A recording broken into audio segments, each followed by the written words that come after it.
As Africa's leading defense news portal, DefenseWeb aims to give you the latest updates on African defense, the South African National Defense Force, and the defense industry. In this week's edition, Tunisia is set to receive T6 trainers next year, and there is more opposition to proposed changes to South Africa's gun laws. In SANDF news, the Department of Defense updates cabinet on major acquisition projects. Serious questions arise from a Department of Defense presentation. Mapisa-Nqakula's 5-point action plan comes under the spotlight. Soldiers confiscate R1 million plus worth of illegal cigarettes, and border protection prevents drugs worth millions of rands reaching South Africa. In industry news, there is progress with the Simonstown dockyard renewal. Leidos, Paramount USA, and Vertex Aerospace enter the final phase of the US Special Operations Command Armed Overwatch competition, and Paramount's Technical Aviation Academy opens its doors at Wonderboom. In African defense news, Tunisia to receive T6 trainers next year. The Tunisian Air Force will receive 8 T6 Texan 2 trainers from Textron Aviation Defense next year. In October 2019, the US State Department approved the sale of up to 12 T6 aircraft to Tunisia for an estimated $234 million,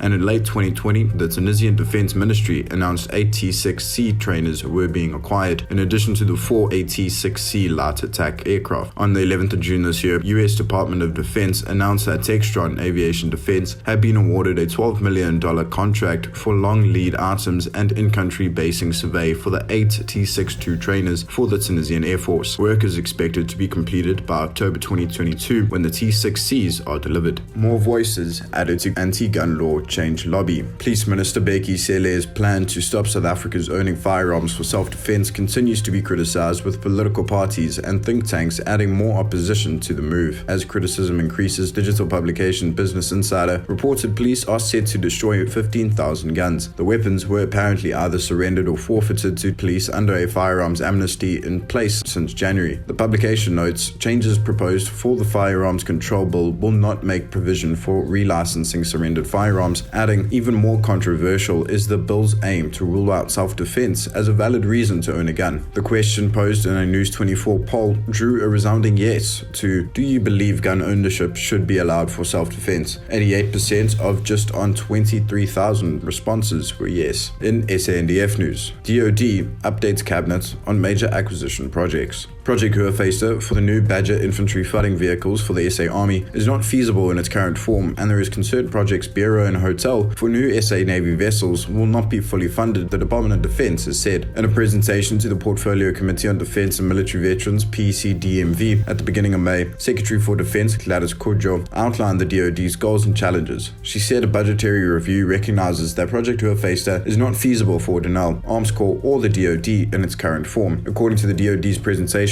when Cabinet decides the future of Denel, Project Hoofvester may receive some direction. On the matter of Denel, Kodjo said the consequence of a potential collapse of the defense and technology conglomerate has been raised at the Justice, Crime Prevention and Security Cluster, taken to the National Security Council and taken to Cabinet. Project Hotel for the revision of a new hydrographic survey vessel for the South African Navy saw progress being made, but the 2021/2022 financial year budget allocation is insufficient to sustain the project. The hydrographic survey vessel is currently under construction by SANDF offshore shipyards and is projected to be delivered to the SA Navy in June 2023. This vessel will take over the hydrographic survey function currently executed by the aging SAS Protea, which is 49 years old. The SAS Protea will thereafter be retained for a training role only. Project Bureau for the construction of 3 new inshore patrol vessels for the South African Navy has also made good progress, but the DoD said the project is not sufficiently funded to meet its contractual obligations. Kodjo said special defense account reserves will have to be reallocated to this project to honor the obligations. The 3 multi-role inshore patrol vessels are currently under construction by Damon Shipyards Cape Town, with the first launched in March and scheduled for delivery in August this year. The second is due for delivery in September 2022,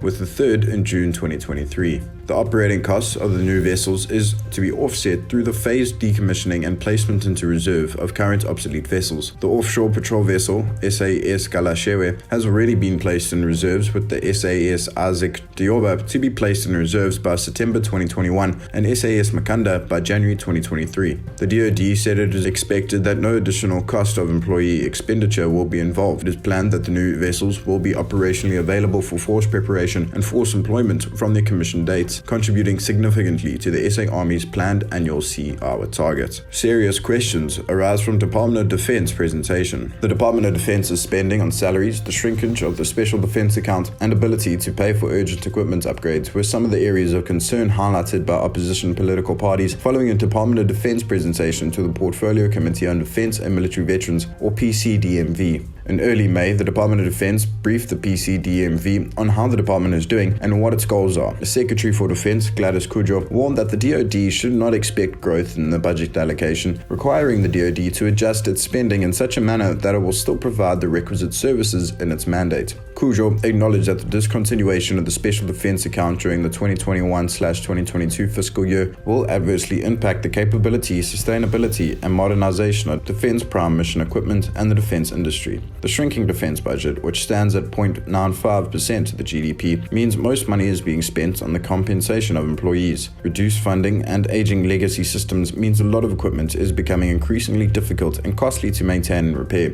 On the topic of unserviceable equipment, the DoD said it is in the process of advertising for an auctioneer contract for non-military vehicles through the National Treasury procurement process. Kujo added that the DoD has identified a number of other risks, including a compromised defense direction, a prevalence of corruption and fraud, high prevalence of costly litigation, deteriorating facilities and infrastructure, forfeited rights on DoD property, and outdated and non-integrated information communication technology systems. Another challenge is government departments being invoiced for services provided to them by the DoD, but payment not being forthcoming. The DoD only received a 70% reimbursement from the United Nations for peacekeeping contributions for 2020/2021. The DoD said the under-collection of reimbursements from the United Nations is due to unserviceable equipment and the inability of services and divisions to provide serviceable equipment in order to satisfy the status of unit requirements of the United Nations. In terms of unserviceable equipment, the DoD said South African Air Force flying hours are being curtailed by aircraft availability. Aircraft operational capability is negatively affected by several factors, such as the availability of spares due to insufficient funding or long-time orders. Aircraft obsolescence is another factor affecting availability, exacerbated by a lack of funding to replace or upgrade aircraft. Similarly, the SA Navy lacks the budget to refit and modernize its frigates and submarines, while the SA Army is doubtful it will receive Badger infantry combat vehicles from the Nel Land systems due to persistent problems at the company. Nevertheless, money is being spent on critical areas such as border protection. 225 million rand is going towards borderline technology. In light of the reduced defense budget, the DoD said it will pursue alternative funding options of the defense function to supplement the declining defense allocation. This will be done through revision of the approved defense funding model. Mapisa-Nqakula's 5-point action plan comes under the spotlight. After various parliamentary meetings, colloquiums, academic roundtables, and defense industry discussions, it is evident that 2015 defense review objectives and milestones are unrealistic, unaffordable, and unsustainable. We must move on. This was among the opening remarks by Shadow Minister of Defense and Military Veterans Kobus Mare at a recent webinar centered around finding solutions to the many challenges the South African defense sector faces. On the 21st of May, the University of Stellenbosch hosted a webinar to discuss solutions to the myriad of challenges the South African National Defense Force and the South African defense industry seek to overcome. Panelists share their thoughts on Minister of Defense and Military Veterans Nosiviwe Mapisa-Nqakula's 5-point action plan, which she unveiled during her budget vote address earlier in May. The plan covers cost savings pertaining to personnel and restructuring of the Department of Defense, tasking the Secretary for Defense to investigate affordable levels of defense ambition, tasking the Chief of the SANDF to review staff and command structures in line with the new force design, redesigning the Defense Secretariat and modernizing the SANDF. Mashudu Bidza from the Public Finance Division of National Treasury, specifically responsible for defense matters, said that National Treasury welcomes the plan. On the matter of the first points in the action plan, Bidza said, "There's no ways you can deal with the current challenges facing the Defense Force without dealing with human resources related issues." Francis Frey, Professor Emeritus at the Military Science Faculty at the University of Stellenbosch, used the Mozambican military as a close-to-home example of what can happen if declining defense capabilities and inadequate funding persists for years on end, adding that change around us can take place much quicker than military policy can keep up with. Moraes said political will between the Ministry of Defense and military veterans and the Commander-in-Chief to bring lasting solutions must be achieved, as well as restructuring, repositioning, and reprioritizing of the South African National Defense Force as a smaller but vigilant and responsible infantry-driven institution. Refunding models with the buy-in from government and industry stakeholders is also needed. Soldiers confiscate 1 million rand plus worth of illegal cigarettes. Yet another illustration of how lucrative the South African cigarette market is for smugglers comes in the form of 4 separate busts by soldiers patrolling the Zimbabwean border, netting illicit cigarettes worth over 1 million rand. The first haul, during what is termed a waylay, presumably an ambush at a site called Echo 3, saw smugglers drop 25 so-called master boxes and 48 cartons of cigarettes before making a successful getaway. The counterfeit cigarettes, all Remington Gold brand, are valued at 346,491 rand. The second reported Operation Corona cigarette bust was at Wipe, where police and SA Revenue Service warehouses found themselves 18 master boxes of cigarettes worth 250,875 rand richer. Bust number 3, north of the Bait Bridge, saw 21 master boxes valued at 267,182 rand confiscated, and the fourth and final success for the week on the South Africa/Zimbabwe border at Madimbo netted 32 master boxes valued at 449,160 rand. While their colleagues on South Africa's northern land border were busy counting cigarettes, soldiers based at Belford on the Lesotho border during vehicle checking found over 100 kgs of dacha in the loading bay of Babaki. The narcotic, widely grown in the Mountain Kingdom, is worth R500,000 rand and is now, with what the SA National Defence Force terms